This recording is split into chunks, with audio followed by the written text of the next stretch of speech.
What's going on, everyone, and welcome back to another episode of NLL Flash. My name is Tino Fera. Next up on the season previews, the Calgary Roughnecks, and our analyst coming in to talk about these Roughnecks is Aiden Yorke of Lacrosse Flash. Aiden, before we get going, how's it going, man? Doing good, man. How are you? Doing good. I love that you and Ty just keep asking me back it's such a refreshing take to ask how I'm doing. Thank you guys so much. Let's get rolling right into it, though. Same thing we've been asking everybody so far to start off. What has been the biggest offseason move for the Calgary Roughnecks? You look at what's gone now with Curtis Dixon, and there's a hole on that right-hand side, and they made their big splash by going out and getting Brett Hickey from San Diego, or from free agency previously with San Diego. You're looking at an outside perimeter threat there, trying to replace some of those missing points and goals that Superman was getting for him out there. Outside of that, there's nothing too notable. But that being said, Brett Hickey is an established NLL player, and he'll be a great addition for that right-hand side. Definitely a similar-looking Calgary team that we've seen the past couple seasons with a couple notable names making their way out of the lineup. But in your opinion, who are a couple of players that you're going to be keeping your eye on this season? Yeah, losing a captain 2 years in a row is a really tough go. And, out in Cowtown, that's happened with Dobie leaving previously and Dixon this offseason, both to San Diego. Out the front gate, I look at Hayden Dixon, of no relation. This offseason and in the summer ball with the WLA Salmon Bellies, he went out there and he scored 40 goals, 29 assists, I believe. A very, very versatile right-handed player. He's going to be very, very exciting for them. He's going to be able to replace a lot of points left behind with the Dixon departure.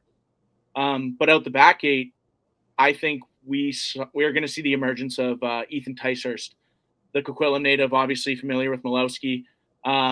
Very, very speedy, very tenacious defender.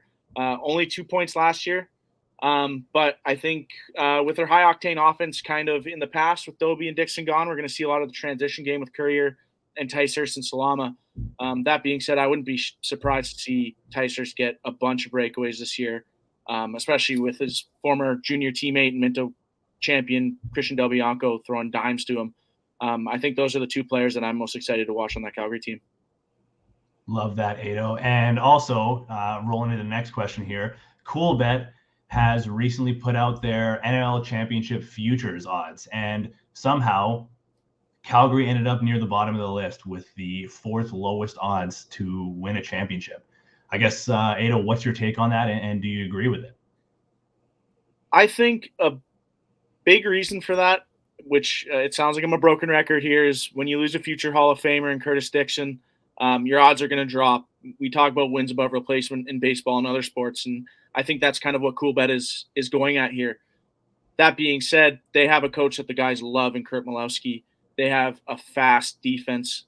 They have, a ton of young up-and-comers that are willing to take that next step and hopefully replace by committee a lot of the points left behind there. I'm not shocked to see them near the bottom there. But I don't think it's terrible money to sprinkle on that. I look at, one of the best goalies in the league, Christian Del Bianco, who can win you more than a couple games, a transition game that's going to score you a bunch of goals, and I think the best all-around utility knife lacrosse player in Zach Courier. They have a lot of potential there, and I think it's maybe a bit too low, but I'm not shocked to see it that low. It's hard to disagree with anything you said there, Ado, but ultimately the season is a few weeks away, so we're just going to have to wait and see what Calgary can cook up here with the rest of training camp. Aiden, thank you very much for joining us again for another season preview. And thank you to the viewer for sticking around for another episode of the NLL Flash. I've been Tino Fera. Thank you for watching.